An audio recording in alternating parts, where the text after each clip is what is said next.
வணக்கம். சிவன் ஜோதிடம். இந்த ஜோதிட சேனலில் சர்ப்ப கிரகங்கள், சாயா கிரகங்கள், கரும்பாம்பு, செம்பாம்பு என்றெல்லாம் சொல்லக்கூடிய ராகு கேதுக்கள் எப்பொழுது நற்பலன்களை அதிகமாக தருவார்கள்? ஒருவருடைய சொந்த ஜாதகத்தில் ராகு கேதுக்கள் மிகவும் சிறப்பான பலன்களை தர வேண்டுமென்றால், சொந்த ஜாதகத்தில் ராகு கேதுக்கள் லக்கினத்திற்கு 3, 6, 11. இதற்கு பேர் உபஜயஸ்தானம். 10 இருக்கக்கூடாதா? இருக்கலாம். ஆனால் மிகப்பெரிய வெற்றியை, மிகப்பெரிய நன்மையை செய்யக்கூடிய ஸ்தானம் இந்த 3, 6, 11 இடங்கள். இந்த இடங்களில் ராகு கேதுக்கள் இருந்தாலே நன்மைகள் நடந்து விடுமா? நடக்காது. காரணம், இவர்களுடைய தசா நடக்க வேண்டும். இவர்களுடைய தசா நடந்தால் நன்மைகள் நடக்கும். ஆனால் ராகுவை போல் கேது கிடையாது. கேதுவை போல் ராகு கிடையாது. ராகு பகவான் ஆசைகளை வளர்த்து, அதனால் உங்களுக்கு அதிகப்படியான நன்மைகளை செய்து, அதற்கு பிறகு அந்த நன்மைகள் நடந்ததற்கு பிறகு கெடு பலன்களை தந்து விடுவார்.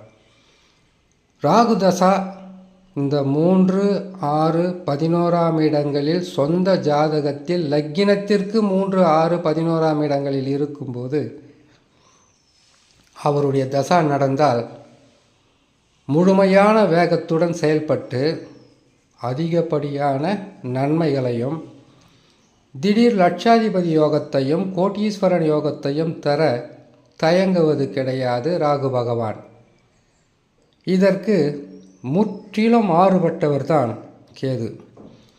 கேது பகவான் இந்த 3, 6, 11 இடங்களில் இருக்கிறார்னு வச்சுக்கோங்களேன். நன்மைகளை செய்வார். ஆனால் கேது தசாவை சந்தித்தவர்களுக்கு தெரியும், எந்த நிலையில் கேது பகவான் இருந்து தசாவை நடத்தினாலும் தீமைகளுக்கு பிறகு நன்மையும், நன்மைகளுக்கு பிறகு தீமையும் என்கின்ற ஒரு இரகசியங்கள் தசாவுக்குள் நடந்து கொண்டே இருக்கும். கேது தசாவில் எந்த சுப நிகழ்ச்சியும் செய்யக்கூடாது. ராகு தசாவில் செய்யலாமா? செய்யலாம். காரணம், ராகு என்பவர் கொடுத்து கெடுப்பவர், கேது என்பவர் கெடுத்து கொடுப்பவர். கேது தசாவை சந்தித்த எத்தனையோ ராசிக்காரர்கள் இருப்பார்கள். ஆனால் எதையாவது வாழ்க்கையில் கஷ்டத்தையும், நஷ்டத்தையும், இழப்புக்களையும், அவமானத்தையும் கட்டாயமாக சந்தித்திருக்கக்கூடிய ஒரு சூழ்நிலை வந்திருக்கும். இது சொந்த ஜாதகத்தில் 3, 6, 11 இடங்களில் இருந்தால் மட்டும்தானா? அப்படி கிடையாது. லக்கினத்திலிருந்து கணக்கிடும்போது எந்த இடங்களில் இருந்தாலும் சரி, அவருடைய தசா என்பது நன்மையை மட்டும் செய்து விடாது. கேது பகவானை பொறுத்தவரையில் கேது பகவானின் தசா நடக்கிறது என்றால், நீங்கள் சுபமங்கல நிகழ்ச்சிகளை செய்ய வேண்டுமென்றால் ஒரு ஜோதிடர் வேணாம் என்று தடுத்துருவார். அப்படியும் மீறி செய்ய சொல்கிறார் என்றால், அந்த நேரத்தில் குருபலத்தை பார்த்து, குருபலம் உங்களுக்கு மிகவும் அருமையாக இருக்கிறது, நீங்கள் செய்து கொள்ளலாம் என்று சொல்வாரை தவிர, கேது தசா எந்த சுப நிகழ்ச்சிகளுக்கும் உகந்ததாக இருக்காது.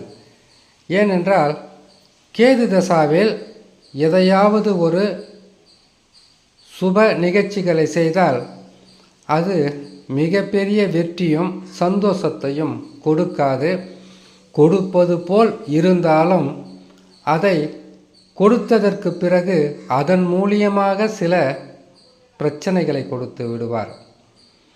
கேது தசாவில் திருமணம் செய்தவர்களை கேட்டு பார்த்தால் தெரியும், வாழ்க்கையில் இவ்வளவு பெரிய சோதனைகளையும் வேதனைகளையும், கணவன் மனைவிக்குள் பல வகையான கருத்து வேறுபாடுகளும் கேது தசாவில் திருமணம் செய்தவர்கள் அனுபவிப்பது உண்டு. ஒருவருக்கு ஒருவர் விட்டு கொடுத்து செல்லாமல் ஒருவருக்கு ஒருவர் மன நிம்மதியற்ற வாழ்க்கையை வாழ்வதை பார்ப்பதுண்டு. ஆனால் இது அனைவருக்கும் பொருந்துமா என்றால் பொருந்தாது. காரணம், இருவரும்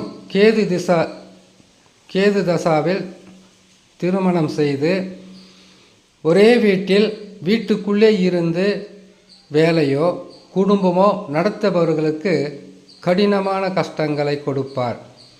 ஒருவேளை திருமணம் செய்து வெளிநாட்டில் வேலை, வெளி ஊரில் வேலை, காலையில் எந்திரிச்சு போய் இரவு நேரத்தில் தான் வீட்டுக்கு வரக்கூடிய ஒரு சூழ்நிலை, இல்லை வியாபாரம், வர்த்தகம், பிஸ்னஸ்ஸு, அதுக்கப்புறம் சொந்த தொழில் செய்வதற்காக காலையில் எழுந்தவுடன் வேலைக்கு சென்று வீட்டுக்கு வரக்கூடிய ஆண் பெண் யாராக இருந்தாலும் கேது தசாவில் திருமணம் செய்தால் பெருசாக பாதகம் தராது.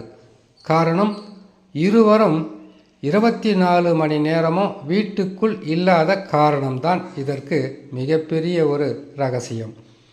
அப்படி இல்லாமல் கேது தசாவில் திருமணம் செய்வதோ, கேது தசாவில் வீடு கட்டுவதோ, கேது தசாவில் எதையாவது ஒரு நன்மைகளை செய்து அவர் உபஜயஸ்தானத்தில் இருந்தாலும் சரி, கேந்திரங்களில் இருந்தாலும் சரி, திரிகோணத்தில் இருந்தாலும் சரி, 6, 8, 12 மறைந்து பாதகம் தரக்கூடிய இடங்களில் இருந்தாலும் சரி, கேது தசா மட்டும் மிகவும் முன் எச்சரிக்கையுடன் செய்ய வேண்டுமா செய்ய வேண்டாமா என்று சிந்திக்க தோன்றும். அப்படி செய்துவிட்டால் அதில் மிகப்பெரிய ஒரு கஷ்டத்தை கொடுப்பது என்பதற்காகத்தான் சொல்லக்கூடியது. ராகு தசா அப்படி கிடையாது. ராகு பகவான் நல்ல இடங்கள் என்று சொல்லக்கூடிய, அதிர்ஷ்டங்களை அள்ளி கொடுக்கின்ற ஸ்தானம் என்று சொல்லக்கூடிய ஒரு ஜாதகத்தில் ராசியிலிருந்து கணக்கிடக்கூடாது, லக்கினத்திலிருந்து தான் கணக்கிடணும். லக்கினத்திலிருந்து 3, 6, 11ஆம் இடங்களில் ராகு பகவான் அமர்ந்து சுபகிரகங்களுடைய பார்வையில் இருக்கலாம், இல்லை குரு பார்வையில் இருக்கலாம், மற்ற கிரகங்கள் சேர்க்கை ஆகாது. அப்படி இல்லாமல் யோகக்காரகனாக ராகு பகவான் அமர்ந்து விட்டால் தசா ஆரம்பித்து முடிவதற்குள் விரல் நீட்டி சொல்லக்கூடிய வசதியான வாழ்க்கையில் உங்களை நீங்களும் ஒருவர் என்பதை நீங்கள் நிரூபிக்கலாம். அந்த வகையில் ராகுவை போல் கொடுப்பார் இல்லை, கேதுவை போல் கெடுப்பார் இல்லை என்பதற்கு காரணம், கேது தசாவில் எந்த நல்ல விஷயங்களும் செய்யக்கூடாது. கேது தசாவில் குழந்தை பிறந்துட்டா என்ன செய்கிறது?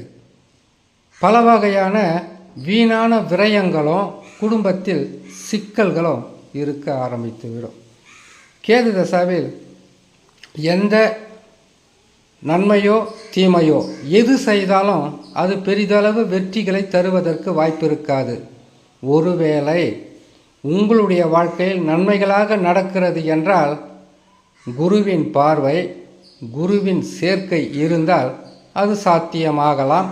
ஆனால் அப்பொழுது கூட சில நன்மைகள் என்பது நடந்து கொண்டிருக்கும் போதே சில தீமைகளும் நடக்க ஆரம்பித்துவிடும். இவ்வளவு வலிமை கேது பகவானுக்கு உண்டு.